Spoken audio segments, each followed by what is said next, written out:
മിശിഹായിൽ സ്നേഹം നിറഞ്ഞവരെ, ഇന്നത്തെ സുവിശേഷത്തിൽ ഈശോ തൻ്റെ പിന്നാലെ വരുന്ന ജനക്കൂട്ടത്തെ കണ്ട് അവരോട് അനുകമ്പ തോന്നുകയാണ്. നമുക്കും നമ്മുടെ ജീവിതത്തിലും മറ്റുള്ളവർ ഒരുപക്ഷെ ചില സന്ദർഭങ്ങളിൽ നമ്മളോടും കാണിക്കണമെന്ന് നമ്മൾ ആഗ്രഹിച്ച ഒന്നാണ് അനുകമ്പ. ഞാൻ വിഷമിച്ചിരിക്കുമ്പോൾ, എൻ്റെ കൂടെ ആരും ഇല്ലാതായിരിക്കുമ്പോൾ, എൻ്റെ വിഷമത്തിൽ ആരും പങ്കിടുവാൻ അല്ലെങ്കിൽ എന്നോട് എന്ത് പറ്റി എന്ന് ചോദിക്കുവാൻ നമ്മൾ ആഗ്രഹിക്കുന്ന ചില സന്ദർഭങ്ങൾ നമ്മുടെ ജീവിതത്തിലുമുണ്ട്. ഉള്ളവരായിരിക്കുക എന്നുള്ളതൊരു ഗുണമാണ്. ഒത്തിരി ഗുണങ്ങൾ നമ്മുടെ ജീവിതത്തിൽ പ്രാവർത്തികമാക്കേണ്ടതുണ്ട്. അത് നമ്മൾ പ്രാർത്ഥിക്കേണ്ടത് പരിശുദ്ധാത്മാവിനോടാണ്. പരിശുദ്ധാത്മാവിൻ്റെ വരങ്ങളും ദാനങ്ങളും ഫലങ്ങളുമായി നാം നിറയണം. അതിനുവേണ്ടി നമ്മൾ പ്രാർത്ഥിക്കണം.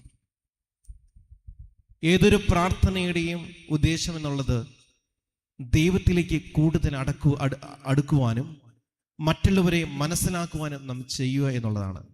എൻ്റെ പ്രാർത്ഥനയിൽ മറ്റുള്ളവരെ മനസ്സിലാക്കുവാനോ ഒരു വ്യക്തിയുടെ ജീവിതത്തിൽ ഒരു നല്ല ഭാഗമായി തീരുവാനോ എനിക്ക് സാധിച്ചില്ലെങ്കിൽ എൻ്റെ പ്രാർത്ഥന ഒരു വട്ടപൂജ്യമായി തീരുകയാണ്. ഞാൻ ഒരിക്കൽ ഒരു സെമിനാർ അറ്റൻഡ് ചെയ്യാൻ ഇടയായി. ആ സെമിനാർ അറ്റൻഡ് ചെയ്യുന്ന സമയത്ത് ഞാൻ കഴിയുന്നതും ഏതൊരു സെമിനാർ അറ്റൻഡ് ചെയ്താലും ഏതൊരു ക്ലാസ് കൂട്ടിയാലും ഞാൻ കഴിയുന്നതും ഒരു മൂലയ്ക്ക് അല്ലെ ഒരു കോർണറിൽ പോയിരിക്കുന്ന വ്യക്തിയാണ്. കാരണം എന്നെ ആരും ശ്രദ്ധിക്കപ്പെടരുത്. ഒരു തരത്തിലും ഒരാളുടെ ചോദ്യവും ഫേസ് ചെയ്യാനുള്ള പേടി എനിക്കുള്ളതിനാൽ ഞാൻ എപ്പോഴും ഒരു അറ്റത്ത് പോയിരിക്കും. പക്ഷെ ഒരിക്കൽ ഈ ക്ലാസ് കൂടുന്ന സമയത്ത് അവിടെ ആയിരിക്കുന്ന പ്രൊഫസർ എന്നെ കൈ ചൂണ്ടി വിളിച്ചിട്ട് പറഞ്ഞു, മുന്നോട്ട് വരിക. ഞാൻ ഭയന്ന് ഒരു ചെറിയ സംശയത്തോടെ എഴുന്നേറ്റു. ഒരു ചോദ്യം വരാൻ പോവുകയാണ്. ഉത്തരം പറയാൻ പറ്റുമോ ഇല്ലയോ എന്നുള്ളത് എനിക്കറിയത്തില്ല. ആ പ്രൊഫസർ അവിടെ നിന്നുകൊണ്ട് എന്നോട് പറഞ്ഞു, ഞാൻ എൻ്റെ അടുക്കലിരിക്കുന്ന ഈ മേശയുടെ പുറത്ത് ഒരു ബക്കറ്റും ഒരു ഗ്ലാസും വെക്കുകയാണ്. താങ്കൾ നീ ഇങ്ങോട്ട് മുന്നോട്ട് വന്നിട്ട് ഈ ഗ്ലാസ് എടുത്ത് ഈ ബക്കറ്റിൽ നിന്നും വെള്ളം നിറയ്ക്കുവാൻ ആവശ്യപ്പെട്ടു. ഞാൻ നോക്കിയപ്പോൾ വളരെ എളുപ്പമുള്ള കാര്യം, ഒത്തിരി ബുദ്ധിമുട്ടോ പ്രയാസമുള്ള കാര്യമല്ല, ചോദ്യമല്ല, ചിന്തിച്ച് ഓർത്ത് ഉത്തരം പറയേണ്ട കാര്യമില്ല. ഒരു മടിയും കൂടാതെ ഞാൻ മുന്നോട്ട് നടന്നു. അവിടെ ചെന്ന് ആ ഗ്ലാസ് എടുത്ത് ബക്കറ്റിലേക്ക് മുക്കിയപ്പോഴാണ് എനിക്ക് മനസ്സിലായത്, ബക്കറ്റിനുള്ളിൽ വെള്ളമില്ല. ഞാനിങ്ങനെ ഒരു പുച്ഛത്തോടു കൂടി ആ പ്രൊഫസറിനെ നോക്കി. ആ സാർ മറ്റുള്ളവരെല്ലാവരും നോക്കിക്കൊണ്ട് പറഞ്ഞു, ഇല്ലാത്ത വെള്ളം ബക്കറ്റിൽ നിന്ന് നിറയ്ക്കുവാൻ ഇവന് പറ്റത്തില്ല. അതെനിക്കറിയാം, പറയേണ്ട കാര്യമില്ല. വീണ്ടും ആ സാറ് വീണ്ടും ആവർത്തിക്കുകയാണ്, ഉള്ളിലില്ലാത്തത് നിറയ്ക്കുവാൻ സാധിക്കുകയില്ല. ഉള്ളിൽ എന്തുണ്ടോ അത് മാത്രമേ എൻ്റെ പുറത്തേക്ക് വരുള്ളൂ. ഞാൻ എത്രത്തോളം ശ്രമിച്ചാലും, എത്രത്തോളം പരിശ്രമിച്ചാലും, എത്രത്തോളം ഡീസൻ്റ് ആകാൻ നോക്കിയാലും എൻ്റെ ഉള്ളിലുണ്ടോ എന്തുണ്ടോ അത് മാത്രമേ എനിക്ക് പുറത്ത് കാണിക്കാൻ സാധിക്കുകയുള്ളൂ. ഒരു പരിധി വരെ പിടിച്ചു നിർത്താൻ സാധിക്കും. എൻ്റെ ഉള്ളിലുണ്ട്, ആ ബക്കറ്റിൽ വെള്ളമുണ്ട് എന്ന് എന്നെ തെറ്റിദ്ധരിപ്പിച്ചു ആ സാറ്. അവിടെ ചെന്നപ്പോൾ എനിക്ക് മനസ്സിലായി വെള്ളമില്ല എന്നുള്ളത്. അതുപോലെ മറ്റുള്ളവരെ തെറ്റിദ്ധരിപ്പിക്കാൻ സാധിക്കും ഒരു പരിധി വരെ. പക്ഷെ ഒരിക്കൽ ഞാൻ അതിൽ പരാജയപ്പെടും. അതുകൊണ്ട് എൻ്റെ ഉള്ളിൽ എന്തുണ്ടാകണമെന്ന് ഞാനാണ് തീരുമാനിക്കേണ്ടത്.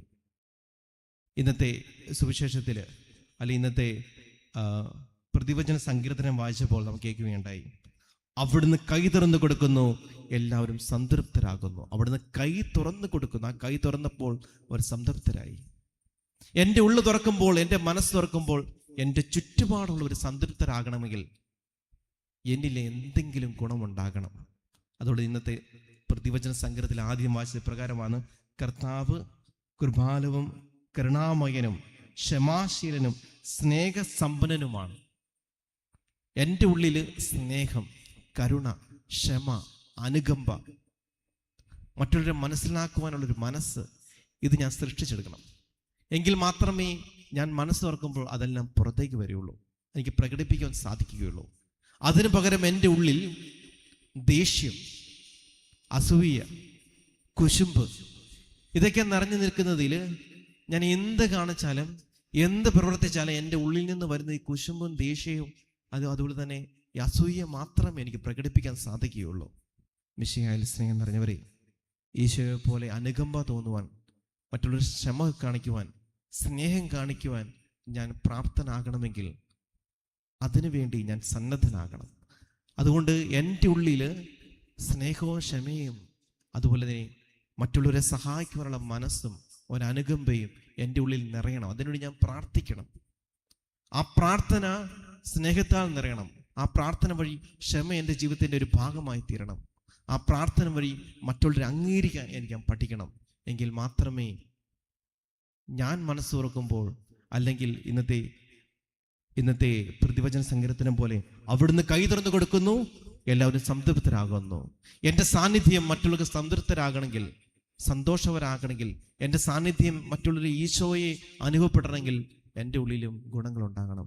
ഈ നിമിഷം നമുക്ക് പ്രാർത്ഥിക്കാം. കരുണ്യവനായ ദൈവമേ, എൻ്റെ ഉള്ളിൽ സ്നേഹം, കരുണ, ക്ഷമ എന്നീ നല്ല ഗുണങ്ങൾ നിറയ്ക്കുവാൻ എന്നെ അനുഗ്രഹിക്കണമേ. പിതാവിൻ്റെയും പുത്രൻ്റെയും പരിശുദ്ധാത്മാവിൻ്റെയും നാമത്തിൽ ആമേൻ.